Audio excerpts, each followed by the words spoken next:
Bonsoir à tous. Donc, je suis Benjamin Doreille, attaché adjoint à la science et la technologie au Consulat général de France à Chicago. Donc, bienvenue dans ce Café des sciences virtuelles organisé par le service scientifique de l'ambassade de France aux États-Unis sur la thématique du biomimétisme.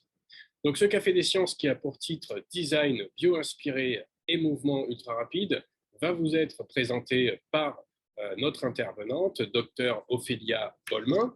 Donc, Ophélia Bolmin est titulaire d'un diplôme d'ingénieur en mécanique de l'ENSTA Bretagne à Brest et d'un doctorat de l'Université de l'Illinois à Urbana-Champaign à l'interface entre mécanique et entomologie.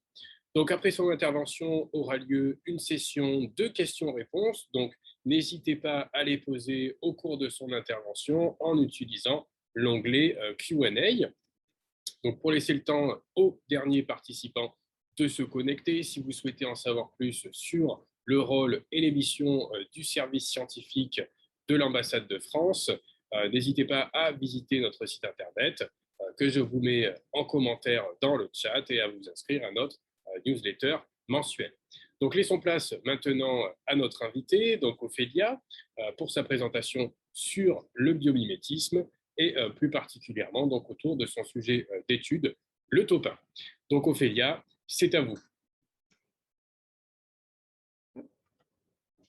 Alors, avant de démarrer, maintenant que la présentation est enregistrée, je tiens à remercier l'équipe qui est derrière le travail que je vais vous montrer aujourd'hui, en particulier mes directrices de thèse, Dr Wissa et Dr Erline, à l'Université de l'Illinois à Urbana-Champaign, ainsi que nos collaborateurs à Illinois, mais aussi à Virginia Tech et Argonne National Lab. Lorsque l'on parle de mouvements ultra rapides dans la nature, l'un des exemples les plus courants est celui de la course du guépard. En effet, les guépards sont souvent considérés comme l'animal le plus rapide sur notre planète et peuvent atteindre des accélérations de pointe qui vont jusqu'à 15 mètres par seconde carrée, ce qui est l'équivalent de l'accélération d'une voiture de course. Cependant, le groupe d'animaux dont je vais vous parler aujourd'hui sont encore plus rapides. Et par rapide, je fais référence aux accélérations qu'ils génèrent au quotidien. La crevette menthe, la fourmi odontomaque et le topin sont trois exemples d'arthropodes qui sont capables d'atteindre des accélérations jusqu'à 10 à la puissance 6 mètres par seconde carrée. La crevette menthe génère des accélérations très rapides pour ouvrir la carapace de ses proies. La fourmi odontomaque génère des accélérations vraiment rapides pour fermer ses mandibules, pour attraper des proies ou alors se propulser d'une surface. Et le topin, que vous voyez ici, est connu pour son mécanisme de saut qui lui permet de s'élever dans les airs sans utiliser ses pattes. Alors, si on cherchait à comparer ces accélérations avec celles de systèmes fabriqués par l'homme, on pourrait considérer que le topin génère des accélérations qui sont du même ordre de grandeur que celles d'une fusée qui décolle. La crevette menthe génère des accélérations du même ordre de grandeur que celles d'une balle d'un fusil. Et nos systèmes ne vont pas aussi vite que l'accélération de la fourmi odontomaque. Ces trois exemples d'arthropodes qui génèrent des accélérations ultra rapides ne sont pas les seuls organismes qui sont capables de générer des mouvements plus rapides que notre œil ne puisse le voir. En réalité, à l'échelle des insectes, de nombreux organismes sont capables de générer de grandes accélérations.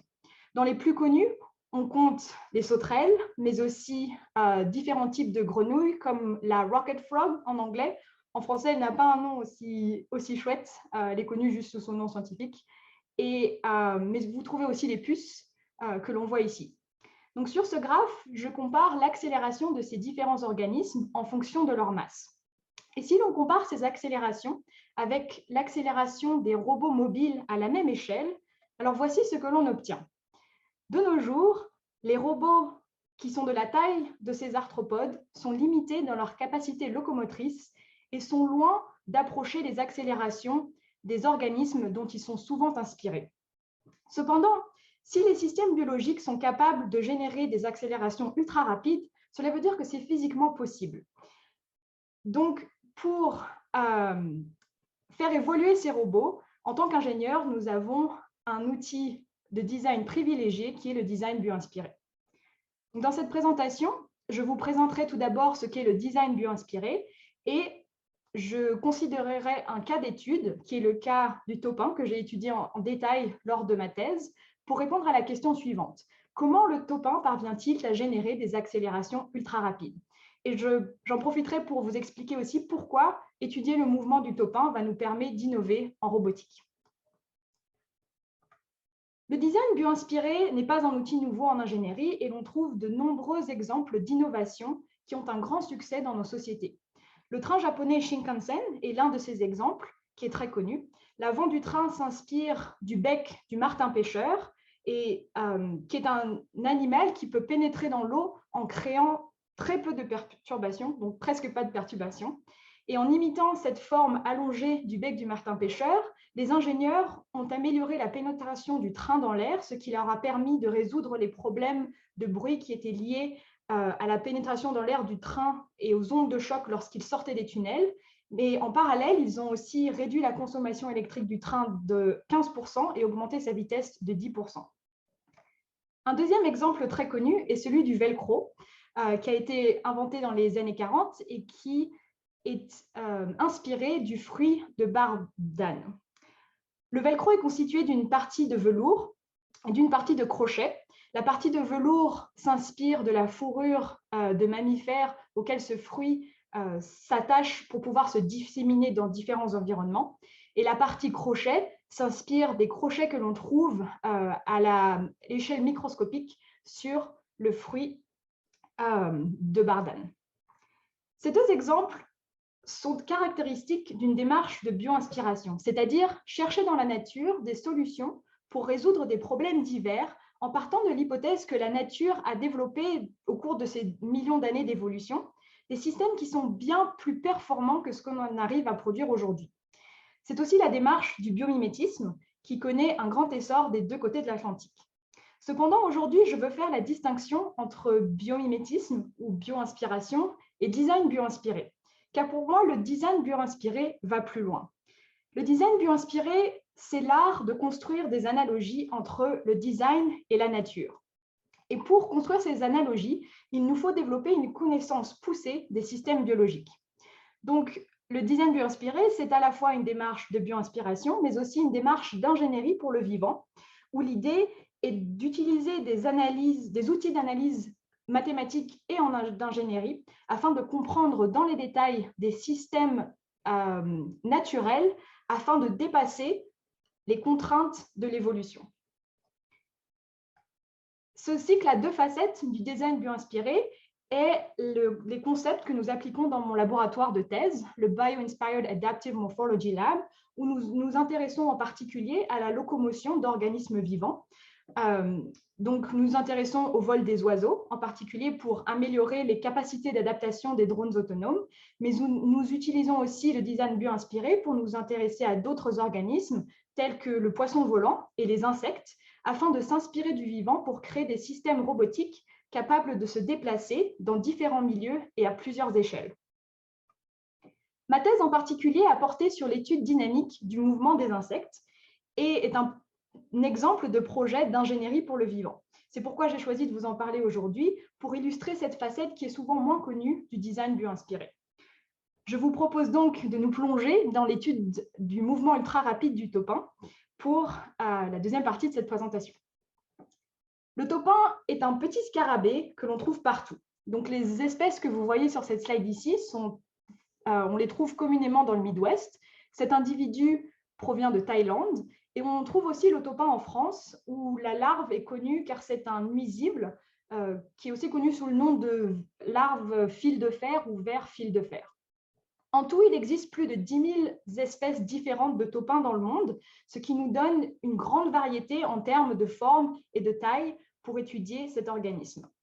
La raison pour laquelle je me suis intéressée au topin, c'est parce qu'il a évolué un mécanisme de saut unique. Lorsqu'il tombe sur le dos, comme vous pouvez voir sur ces deux vidéos, il utilise une articulation centrale pour replier son corps, comme on peut voir sur cette vidéo, de manière ultra rapide. Ce mouvement de repli du corps lui permet de s'élever dans les airs sans utiliser ses pattes. Et ce mouvement est tellement rapide que les muscles de l'insecte, qui sont en général considérés comme le moteur ou l'actuateur de ces organismes, ne peuvent pas à eux seuls permettre au topin de générer ce mouvement. Alors la question qui a été vraiment au centre de ma thèse est comment le topin parvient-il à générer ces accélérations ultra rapides?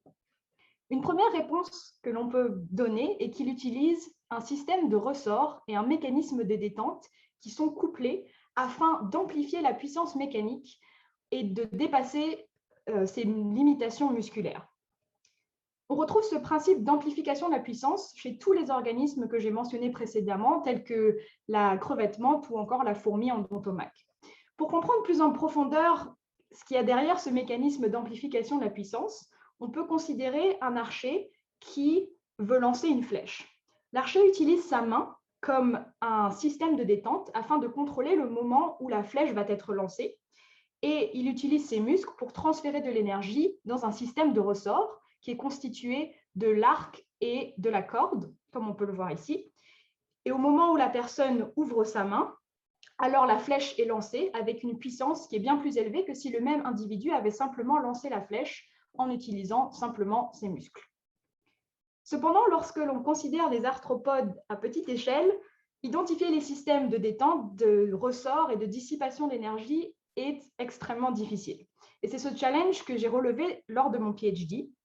Et en particulier, je me suis intéressée à la morphologie de l'insecte, au mouvement et aux forces mécaniques et à la puissance dans le corps de cet insecte afin de répondre à la question comment le topin peut-il générer des accélérations ultra rapides. Donc en d'autres termes, je me suis intéressée à la morphologie, la cinématique et la dynamique chez cet insecte.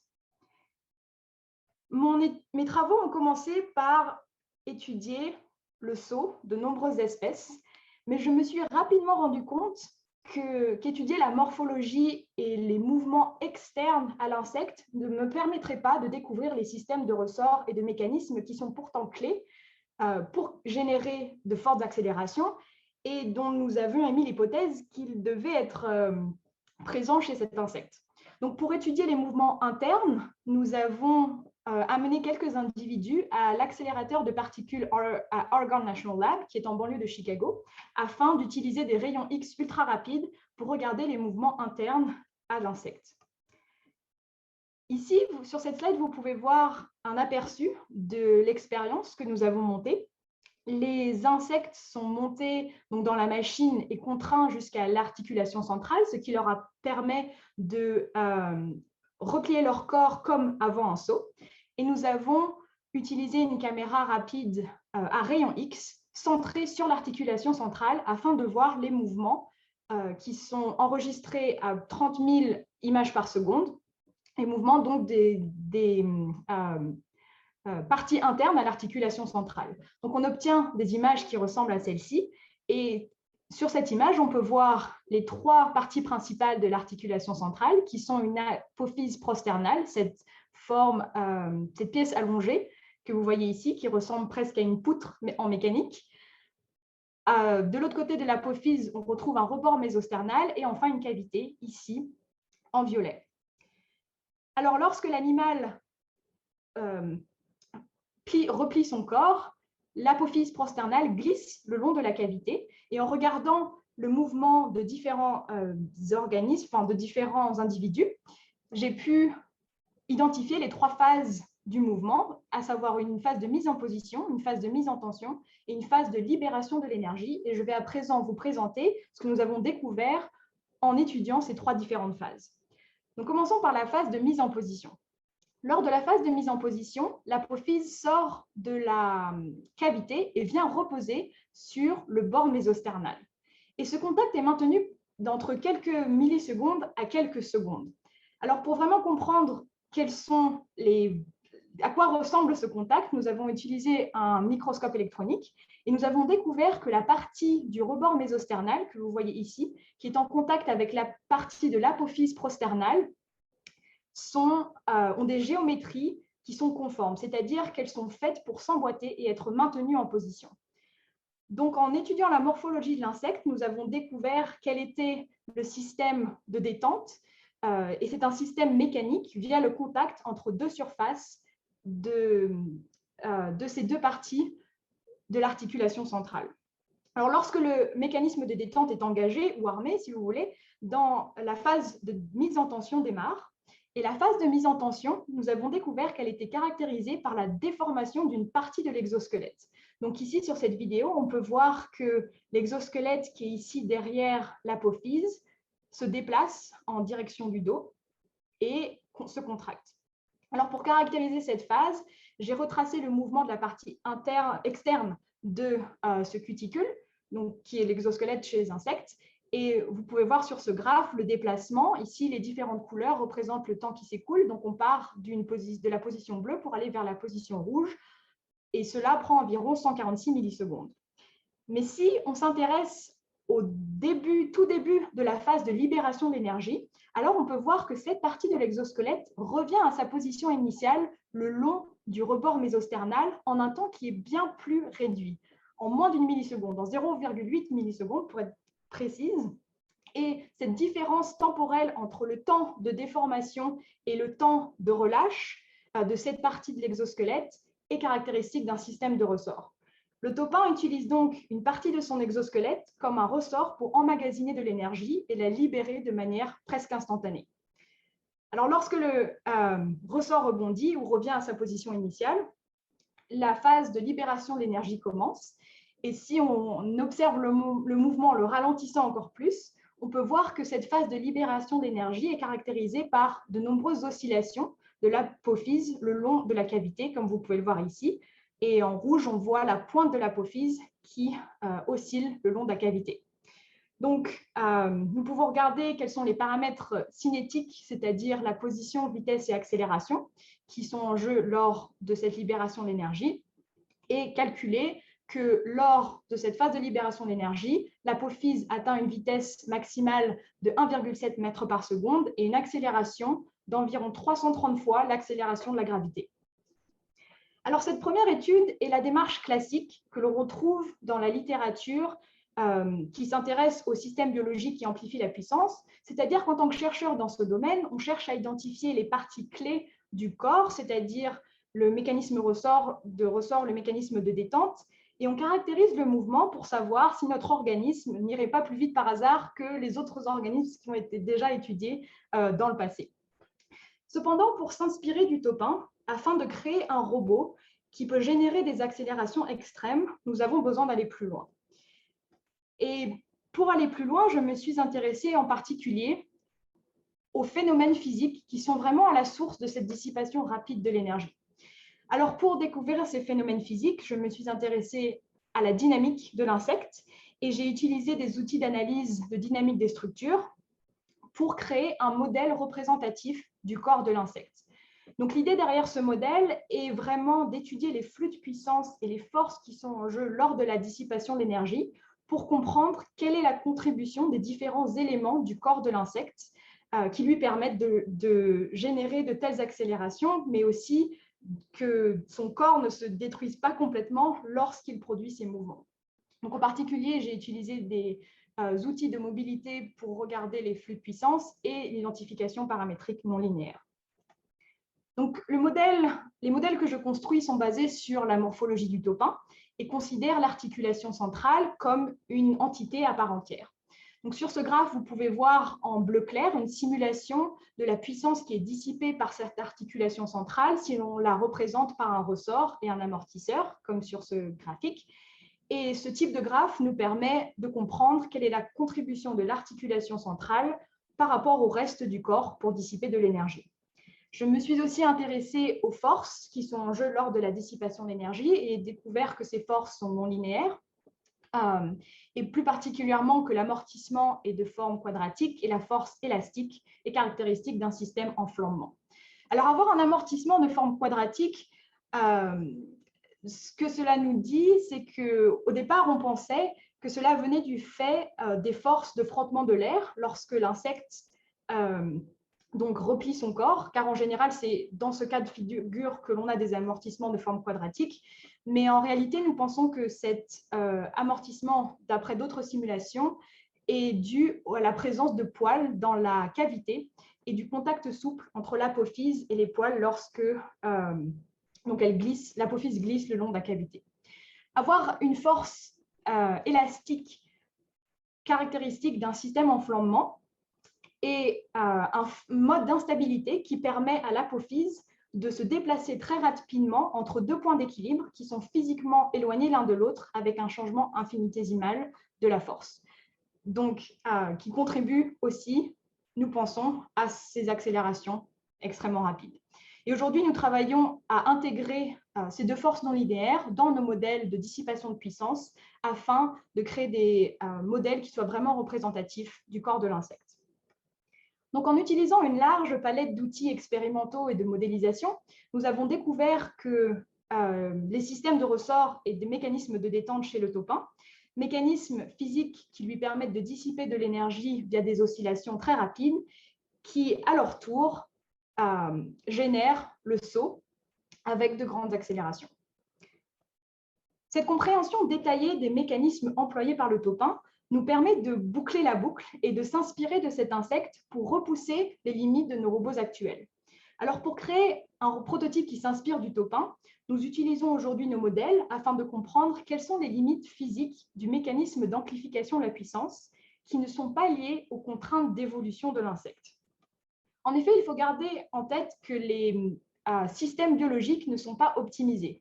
Ils ont juste évolué de manière à survivre et sont contraints par des environnements qui leur sont propres et aussi propres à la survie sur notre planète.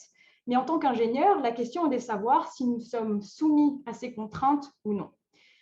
En particulier, dans mon laboratoire, nous nous intéressons beaucoup aux effets d'échelle. Et la question est la suivante: peut-on créer un robot qui a le même mécanisme que le taupin pour générer des accélérations extrêmement rapides, mais que ce robot soit 2, 4, 10 fois plus gros ou alors 10 fois plus petit que les individus que nous avons étudiés lors des dernières années.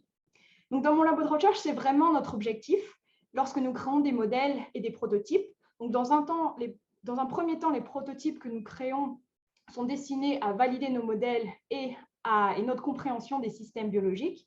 Mais dans un deuxième temps, nous appliquons les principes du design bio-inspiré afin de repousser les limites des systèmes biologiques pour innover en robotique. Et l'une des stratégies que nous employons consiste à combiner les caractéristiques de différents organismes afin de développer des robots qui sont capables de se déplacer dans différents milieux. Et donc, un exemple de la manière dont nous repoussons ces limites, c'est en combinant des concepts chez différents organismes. Donc, l'un des concepts sur lesquels nous travaillons actuellement est un concept de robot hybride qui s'inspire à la fois du saut du taupin et des sauterelles. Donc, ce concept de robot prend au taupin son mécanisme de saut et il contient un ressort et un mécanisme de détente afin de permettre au robot de s'élever dans l'air. Et une fois dans l'air, le robot déploie ses ailes comme une sauterelle, ailes qui sont elles-mêmes inspirées des ailes de sauterelle afin de permettre au robot de planer sur de longues distances. Notre vision à long terme pour ce projet est de faire évoluer ce robot dans un essaim de micro-robots et nous collaborons avec d'autres groupes à l'Université de l'Illinois pour atteindre cet objectif. Et ce robot sera déployé, nous l'espérons, dans divers environnements tels que et trouvera des applications telles que l'agriculture ou dans d'autres domaines. Donc pour conclure, j'espère vous avoir fait réfléchir aujourd'hui sur la démarche du design bio-inspiré et l'importance de fonder des projets qui imitent la nature avec une compréhension poussée des systèmes biologiques. Le design bio-inspiré est pour moi un outil qui peut être très puissant, mais il faut faire attention à ne pas s'inspirer de la nature comme une finalité en soi, mais de baser nos concepts sur une connaissance poussée des phénomènes physiques afin de pouvoir innover et de vraiment comprendre comment ces systèmes biologiques excellent et font mieux que nos systèmes physiques et aujourd'hui nous font toujours rêver.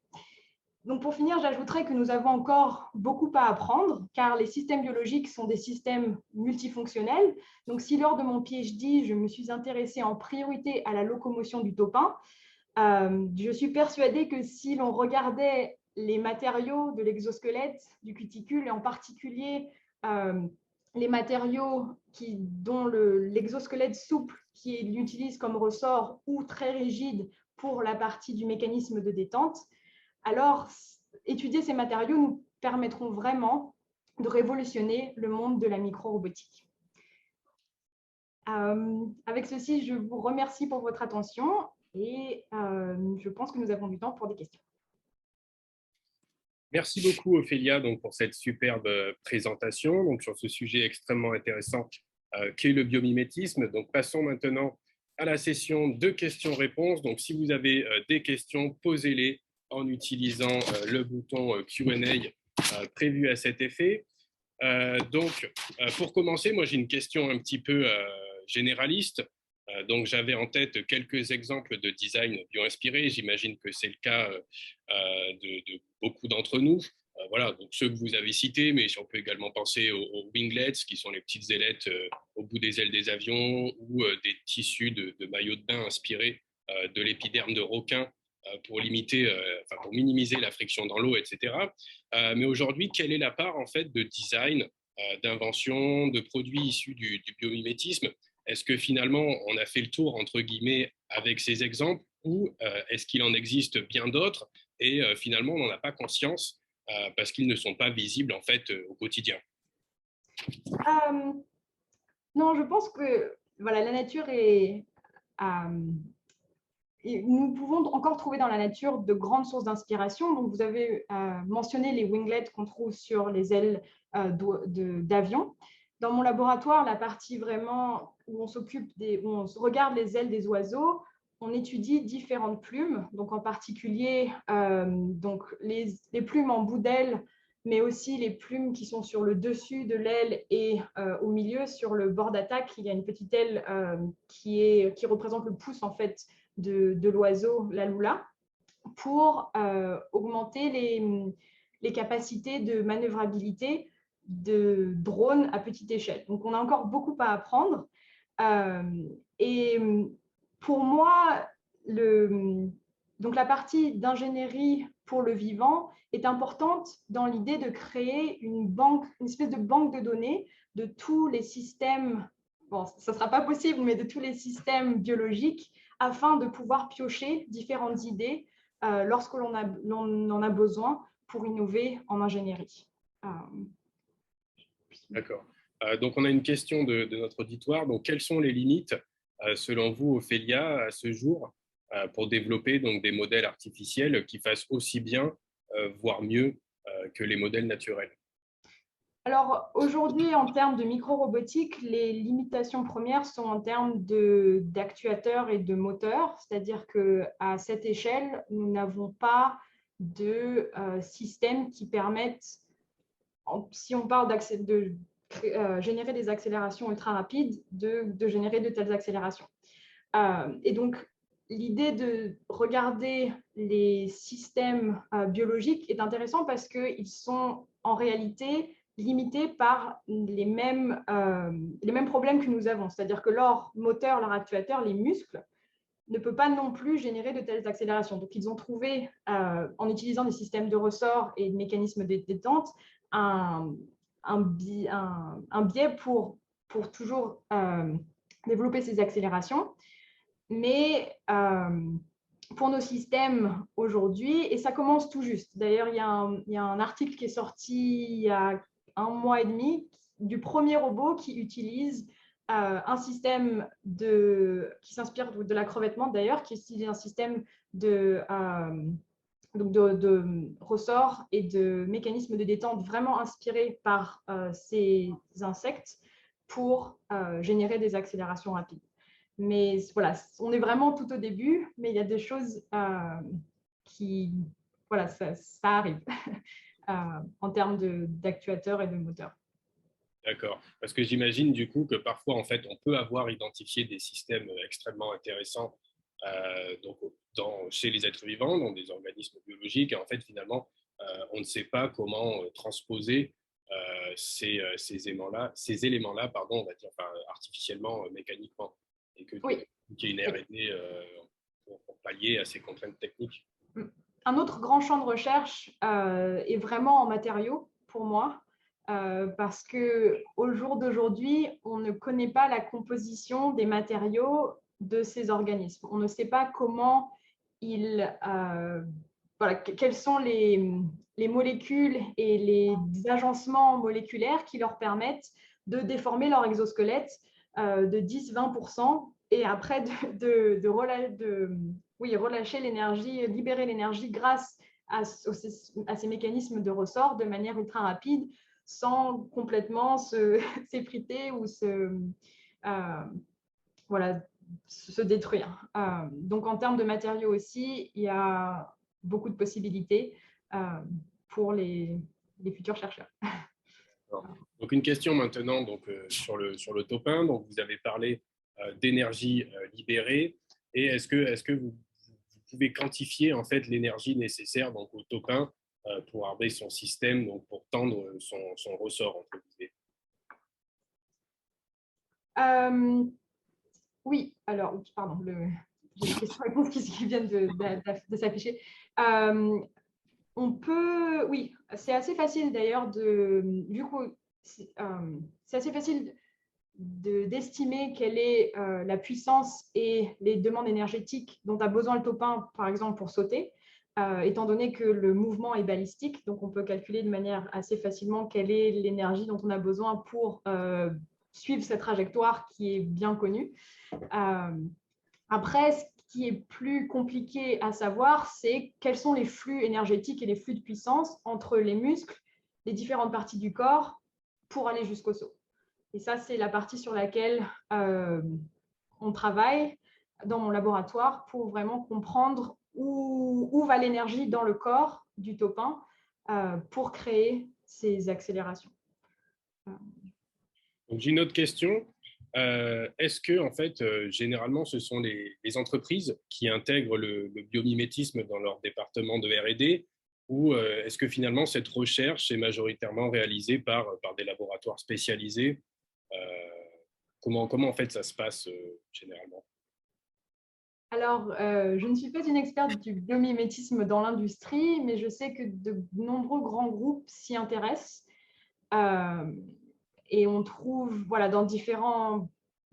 pour différentes choses. Donc, le biomimétisme ou le design bioinspiré que j'ai présenté aujourd'hui, c'est vraiment axé robotique et locomotion. Mais on trouve aussi du biomimétisme chez L'Oréal, par exemple, pour la cosmétique, dans différents groupes industriels. Ils s'intéressent aujourd'hui au principe que l'on peut trouver dans la nature. Après, en termes d'innovation, pour moi, la plupart de l'innovation se trouve dans les laboratoires où on a plus de liberté, on n'a pas besoin d'une finalité d'avoir un produit qu'il faut vendre et qui fonctionne directement, ce qui nous permet d'explorer les systèmes biologiques plus en détail. Il y a une entreprise, Festo, une entreprise allemande qui a une branche de design bioinspiré ou biomimétisme. Et donc, tous les ans, ils sortent un robot bioinspiré. Donc, voilà. Mais c'est la seule à ma connaissance, qui vraiment a une branche dédiée pour le biomimétisme, où ça fait plusieurs années que vraiment ils utilisent cet outil pour innover. Après, voilà, pour moi, et c'est la manière dont on l'enseigne à Champaign, c'est que le biomimétisme, c'est juste un outil de design pour les ingénieurs qui doit s'ajouter à une palette d'outils lorsqu'on veut designer un produit. Ce n'est pas une fin en soi. Donc, c'est vrai que pour un groupe industriel ou une entreprise, pour faire du biomimétisme n'est pas forcément très approprié, entre guillemets. Pour certaines applications, c'est vraiment très puissant. Pour d'autres, la manière dont nous créons des produits est probablement meilleure que ce que l'on peut trouver dans la nature en fonction de nos applications. D'accord. Et de votre point de vue, est-ce que cette recherche, on va dire, cette innovation se passe essentiellement aux États-Unis, ou finalement c'est assez dispersé à travers le monde et il y a plusieurs leaders? Alors, les États-Unis ont démarré avant les autres. On va dire ça comme ça. Donc voilà, ces concepts de design bioinspiré sont dans la recherche académique aux États-Unis depuis les années 90. En France, c'est moins...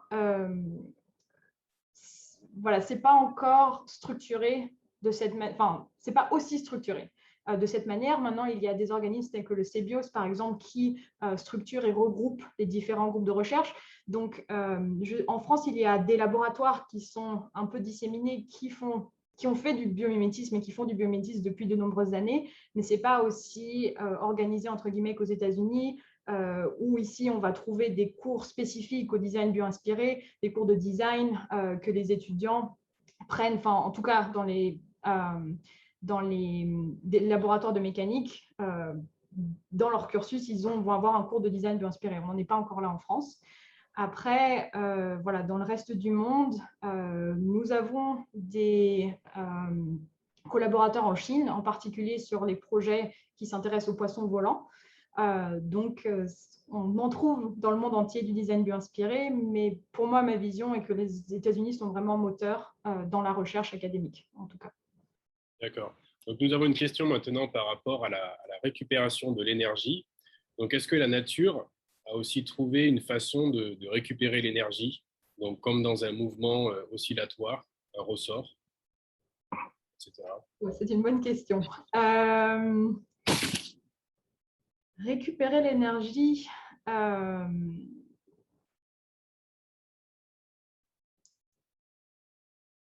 Alors, à ma connaissance, je ne sais pas. Pour les organismes que j'utilise, transforment l'énergie qui provient du sucre et de leurs muscles. C'est un processus où l'énergie vient des muscles et est dissipée. Après, nous nous intéressons un petit peu aux différents types de surfaces duquel le topin peut sauter. Et il est possible que sur des surfaces souples, il puisse, entre guillemets, récupérer d'énergie en utilisant ces surfaces comme un ressort. Mais ça, c'est une interprétation qui vient vraiment d'une vision d'ingénieur, parce qu'en réalité, le topin ne contrôle pas la manière dont il libère l'énergie. On a découvert qu'ils arment leur mécanisme, ils contractent le ressort et après, ils le libèrent. Ils ne contrôlent pas la quantité d'énergie libérée et même pas presque pas le moment où ils vont le libérer de manière, tout se passe de manière automatique du fait de ce mécanisme de détente qui est mécanique. Donc, voilà, je ne peux pas dire qu'ils ont trouvé une manière d'emmagasiner l'énergie extérieure pour la réutiliser, mais on peut considérer qu'en fonction des différents types de surface, ils peuvent utiliser cela pour se propulser encore plus haut. D'accord. Donc maintenant, on a une autre question en fait, donc, sur les champs d'application du biomimétisme. Donc, vous avez évoqué l'aviation, le ferroviaire, les drones, mais y a-t-il d'autres en fait, applications à votre étude ou au biomimétisme en général, donc, par exemple comme les prothèses, la médecine, etc. Ah oui, bien sûr. Oui. Voilà, si on repart de la définition du fait que le biomimétisme est juste l'idée de s'inspirer du vivant pour innover, alors le biomimétisme peut s'appliquer partout.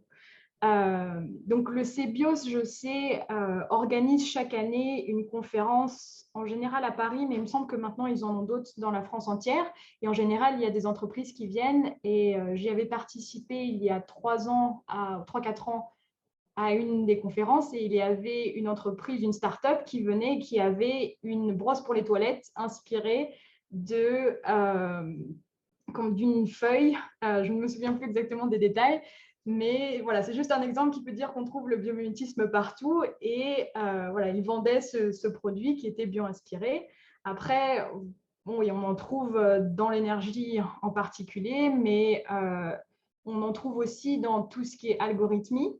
Si on considère, parce qu'on peut considérer par exemple, si on considère les fourmis, elles interagissent en tant que système complexe et où on trouve des individus qui en même temps interagissent avec un groupe pour créer des ponts, pour se déplacer, pour porter des objets, des choses comme ça.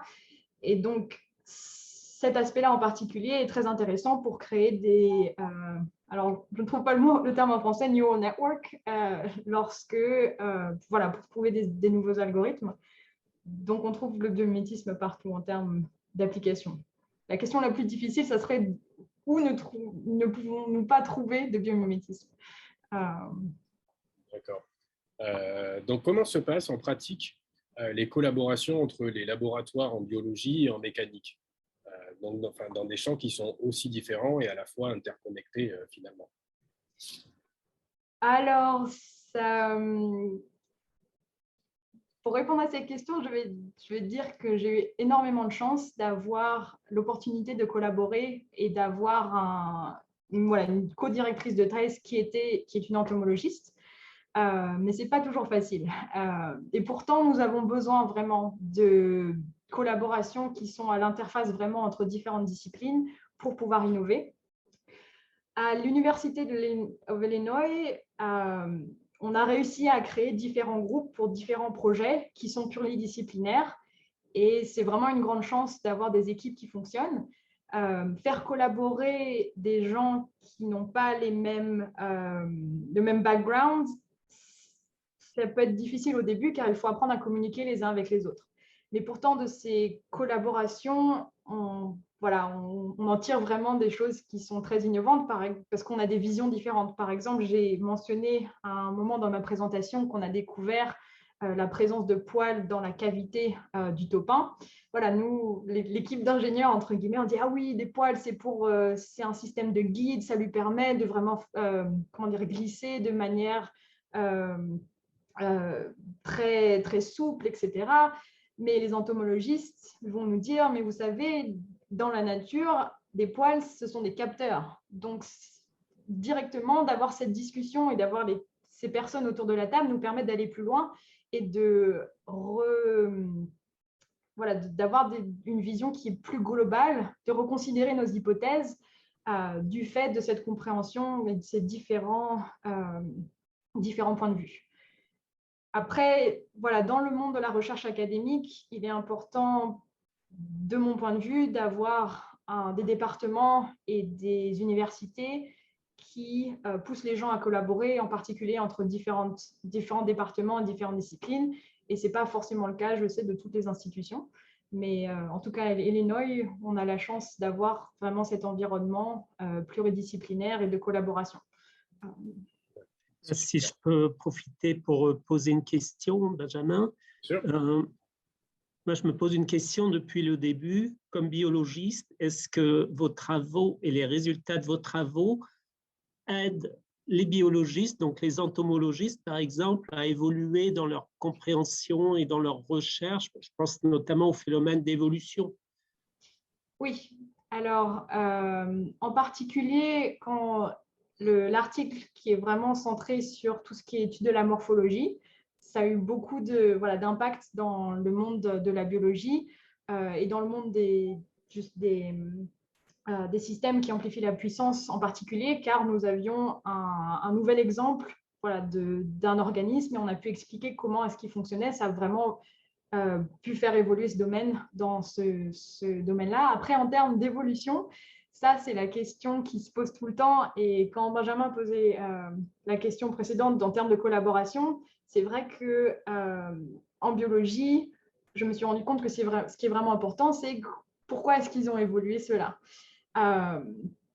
Mes travaux directement ne peuvent pas répondre aux questions d'évolution, mais en créant des prototypes, on peut tester des hypothèses d'évolution. Vu un prototype, on peut le changer, on peut le construire 2 fois plus gros, 3 fois plus petit, et tester des hypothèses comme cela pour savoir si ces différents insectes ont évolué et sont contraints par leur taille du fait de contraintes environnementales, ou alors il y a d'autres raisons. Et après, en ce moment, on s'intéresse aussi à la musculature de l'insecte. Et donc, pour ça, on va chercher des familles d'insectes qui sont proches du topin pour pouvoir comparer entre les différentes espèces, enfin plutôt les différents génomes, pour aussi améliorer nos modèles ce côté-là. Une Mais en termes dernière... d'évolution sur le top 1, on en sait très peu. C'est une question qui revient beaucoup et malheureusement, on en sait très peu. Donc, avant-dernière question, Ophélia. La compréhension fine donc, du mécanisme de saut chez le topin a-t-elle déjà des applications envisagées en robotique ou autres? Donc, je pense que vous en avez déjà parlé un petit peu au cours de votre présentation, mais est-ce que vous pouvez y revenir un petit peu? Oui, alors, donc les applications premières du mécanisme de saut. Alors, en réalité, c'est vrai que je suis allée un peu vite dans ma présentation, mais je veux juste ajouter un point, c'est que le topin est connu pour son mécanisme de saut, mais en réalité, on pense qu'il n'a pas évolué ce mécanisme en particulier pour sauter. On pense que c'est juste un produit du fait qu'il puisse sauter, parce que dans la nature, le topin, il est très probable qu'il a atterri sur le dos et donc il utilise ce mécanisme pour sauter. On pense que c'est plutôt un mécanisme qui lui permet de se déplacer dans le bois en générant des accélérations et beaucoup de force lorsqu'il est dans des arbres ou dans le tronc d'un arbre ou des choses comme ça. Donc, dans notre démarche d'utiliser ce mécanisme pour la robotique, on s'intéresse plus à l'idée de libérer de la puissance de manière très rapide plutôt qu'au saut en lui-même.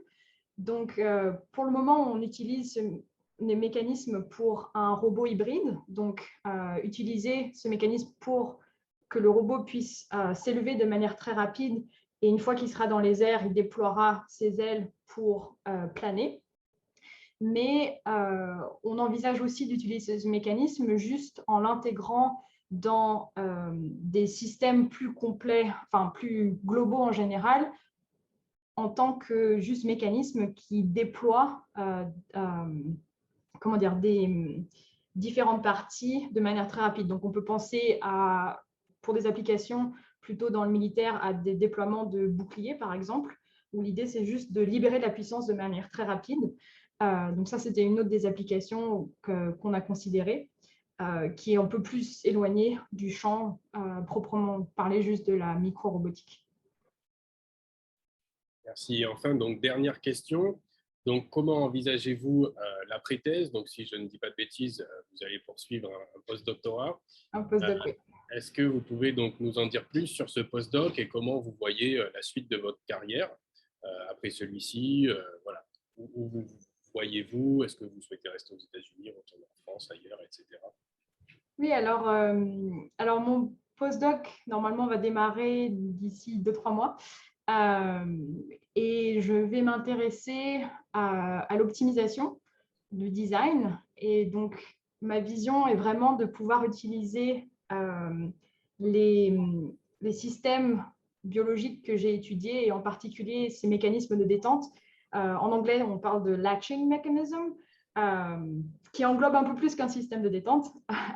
Et donc, pouvoir partir des systèmes biologiques pour créer des algorithmes d'optimisation topologique de design. Donc ça sera a priori ce qui m'attend pour mon postdoc. Après, à plus long terme, j'espère à la fin de mon postdoc pouvoir monter un labo de design bioinspiré, probablement aux États-Unis, mais on verra, peut-être en France aussi. Il est vrai que la structure des laboratoires de recherche ici aux États-Unis donne beaucoup de liberté pour tester différentes choses, collaborer avec différentes disciplines pour innover en micro-robotique. Donc, mon laboratoire sera probablement un laboratoire de design bioinspiré et de micro-robotique, tout en ayant un aspect d'optimisation de tous ces systèmes, pure entre guillemets ingénierie. Mais voilà, pour le moment, le postdoc, c'est l'étape d'après pour les 2-3 ans qui viennent. C'est noté. En tout cas, bon courage et puis on vous souhaite tout le meilleur. Donc, on n'a plus de questions. Donc, on va clore ce Café des Sciences. Donc, merci à tous d'avoir suivi cet événement. Merci beaucoup, Ophélia, d'avoir d'avoir participé et présenté donc ce Café des Sciences. N'hésitez pas à faire un tour sur notre site internet france-science.com et de vous inscrire à notre newsletter. Et à très bientôt pour un prochain Café des Sciences. Bonne soirée à tous.